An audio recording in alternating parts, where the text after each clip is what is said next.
Have you ever wondered why many people use rice water for their hair?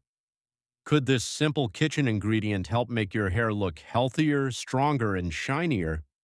Today, I'll show you how to make rice water, how to use it correctly, and the best tips to improve your hair care routine.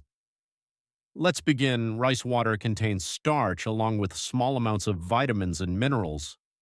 Many people believe it helps make hair feel smoother, reduce breakage, improve shine, support healthier looking hair. While results vary from person to person, it's an easy and affordable home hair care method. Here's the simple recipe. Take 1 cup of rice. Wash it once. Add 2 cups of clean water. Let it soak for 30 minutes. Strain the water into a clean bottle. Your rice water is ready after shampooing your hair. Pour rice water onto your scalp and hair. Gently massage for 3 to 5 minutes. Leave it on for 15 to 20 minutes. Rinse with clean water. Use it 1 to 2 times a week. Healthy hair doesn't happen overnight.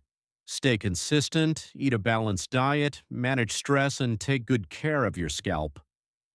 If you enjoyed this video, like, share, and subscribe for more natural hair care tips.